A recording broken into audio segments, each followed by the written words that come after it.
Ang buhay ni Editan bilang asawa at anak. Ang hamon sa kanyang buhay ay paano niya aalagaan ang dalawa niyang anak dahil sa kanyang kapansanan at malayo pa siya sa kanyang mga kapatid. Pero kinaya niya ang lahat ng ito, ang pag-aalaga ng mga anak at pag-aasikaso sa asawa. Si Editan isinilang noong Setyembre 27, 1964 sa Manila. Siya ay pangalawa sa bunso nina Amado at Guada Tan. Siya ay isinilang na normal at nang siya ay nasa 8 o 9 na buwan ay nilagnat ng mataas halos inabot ng 2 o 3 linggo. Naubos ang pera ng kanyang mga magulang sa hindi madiskubre kung saan nanggagaling ang taas ng lagnat niya. Muli silang bumalik sa kanyang doktor, dito nadiskubre na ang isang paa niya sa kanan ay umiksi.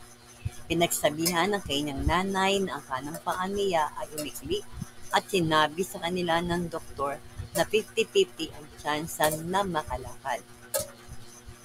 Pinagtiyagaan siya ng kanyang ina i-therapy hanggang siya ay makalakad, ngunit siya ay polio na.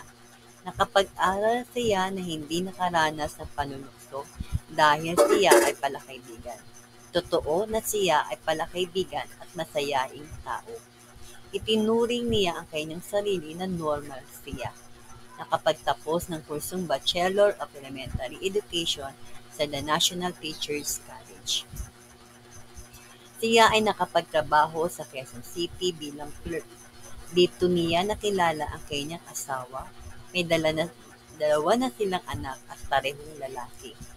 Natigil sa pagtatrabaho si Abby at nag-alaga na lang ng anak at ang kanyang asawa ay nagtrabaho. Sa ngayon sila ay naninirahan sa Cavite at ang kanyang mga anak ay malalaki na. Si Abby bilang asawa, asikaso niya ang kanyang asawa.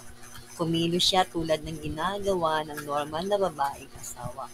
Pinagluluto at pinaghahanda niya ng pagkain bago pumasok.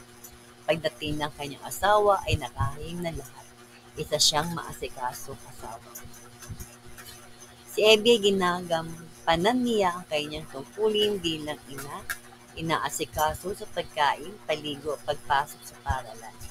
Napalaki niya ang kanyang mga anak ng maayos sa tulong ng kanyang asawa. Ang panganay na anak niya ay nakakatutulong na sa kanila at ang bunso ay kasalukuyang nag-aaral sa kolehiyo, tindahan ng kanyang pinagkakitaan sa kanilang bahay. Hirap man siya sa buhay, ang saya niya hindi matutumbasan ng salapi. Ang matupad ang kanyang pangarap ay walang paglagyang kasiyahan ng maging ina at asawa at magkaroon ng pamilya. Ito ang magandang biyayang natanggap niya sa Diyos. Si LB Tan sa kusina nagluluto. Siya ay naglalaba. Ito ang kanyang tindahan na pandagdag kita ng pamilya. Ang pamamasyal ni Abby kasama ang mga kaklase.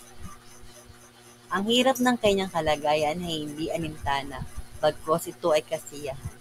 Hindi siya nagsisi sa pinili niya ang maging isang ina at asawa.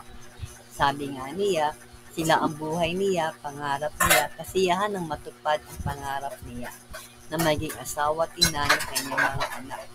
Pangarap na natupad na hindi niya akalain na ito'y mangyayari sa buhay bilang isang PW.